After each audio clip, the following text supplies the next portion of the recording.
الحمد للہ وکفا وسلام علی عبادہ الذین اصطفیٰ اما بعد۔ بسم اللہ الرحمن الرحیم۔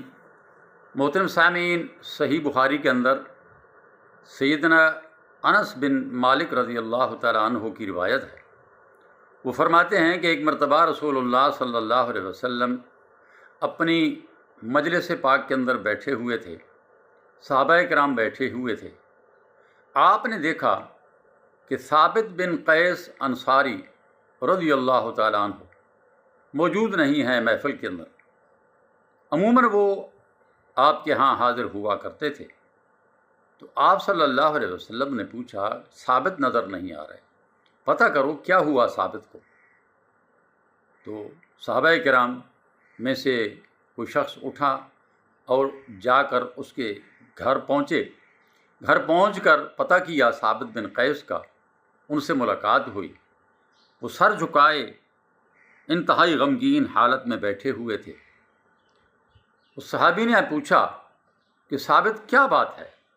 اللہ کے رسول صلی اللہ علیہ وسلم نے تمہیں یاد کیا ہے اور تم موجود نہیں ہو، وجہ کیا ہے؟ حضرت ثابت بن قیس رضی اللہ تعالی عنہ نے فرمایا کہ میرے عمل برباد ہو گئے اور میں خود برباد ہو گیا، جہنم کا ایندھن بن گیا۔ اللہ اکبر۔ بات کیا تھی؟ بات یہ تھی، اللہ تعالیٰ نے آیت نازل فرمائی، سورۃ حجرات آیت نمبر 2۔ یہ قرآن کریم میرے سامنے ہے، 26واں سپارہ ہے، سورۃ الحجرات ہے۔ آیت نمبر 2 اللہ تعالیٰ فرماتے ہیں، یا ایھا الذین آمنوا لا ترفعوا اصواتکم فوق صوت النبی۔ اے ایمان والو، تم اپنی آوازوں کو نبی کی آواز سے بلند نہ کیا کرو۔ اگر تم نے ایسا کیا، ان تحبط اعمالکم وانتم لا تشعرون، تمہارے اعمال برباد ہو جائیں گے اور تمہیں شعور بھی نہیں ہوگا۔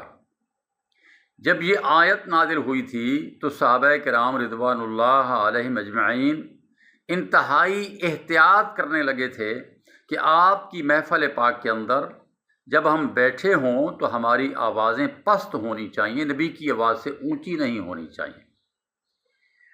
بعض صحابہ یہاں تک اپنی آواز کو نیچا کر کے آپ سے کلام کیا کرتے تھے، آپ سے بات کیا کرتے تھے کہ رسول اللہ صلی اللہ علیہ وسلم کو ان سے دوبارہ پوچھنا پڑتا کہ تو نے کیا کہا۔ ثابت بن قیس جو تھے، ان کی آواز فطرتاً اونچی تھی۔ بعض لوگوں کی آواز فطرتاً اونچی ہوتی ہے، وہ آہستہ آواز بھی کریں تو ان کی آواز تھوڑی زیادہ اونچی نظر آتی ہے، محسوس ہوتی ہے۔ تو رسول اللہ صلی اللہ علیہ وسلم سارے معاملہ کو سمجھ گئے۔ اس شخص نے آ کر اللہ کے رسول کو بتایا کہ ثابت اس حال میں بیٹھے ہیں اور وہ یہ کہہ رہے ہیں کہ میرے عمل سارے برباد ہو گئے۔ کیوں؟ کہ میری آواز اللہ کے نبی کی آواز سے اونچی ہے۔ آپ کی محفل میں بیٹھے ہوئے اگر کبھی مجھے بولنا پڑتا ہے تو میری آواز آپ کی آواز سے اونچی مجھے محسوس ہوتی ہے، لہذا میرے عمل برباد ہو گئے۔ رسول اللہ صلی اللہ علیہ وسلم نے فرمایا، جاؤ جا کر ثابت کو کہو کہ تو جہنمی نہیں ہے بلکہ تو جنتی ہے۔ یہ پیشن گوئی ہے رسول اللہ صلی اللہ علیہ وسلم کی۔ آپ اس دنیا سے رخصت ہو گئے، لیکن ثابت بن قیس زندہ پھر رہے ہیں، اور ہر صحابی یہ کہتا ہے کہ جس نے کسی جنتی کو دیکھنا ہو تو اس شخص کو دیکھ لو، یہ ثابت جو جا رہے ہیں۔ اللہ اکبر۔ اور پھر یہی ہوا، اللہ کے رسول صلی اللہ علیہ وسلم کی یہ پیشن گوئی جنگ یمامہ کے اندر جب مسیلمہ کذاب کے خلاف مسلمان لڑ رہے تھے، اس جنگ کے اندر ثابت بن قیس انصاری رضی اللہ تعالیٰ عنہ شہید ہو گئے، جنت میں گئے اور شہادت کے مرتبہ سے جنت کے اندر داخل ہوئے۔ اللہ تعالیٰ ہم سب کو پیارے نبی محمد صلی اللہ علیہ وسلم کا پورا ادب و احترام کرنے کی توفیق عطا فرمائے۔ میرے بھائیوں، ادب و احترام میں آپ کو پھر کسی وقت بتاؤں گا کہ اصل ادب و احترام کیا ہے۔ وما علیہ الا البلاغ۔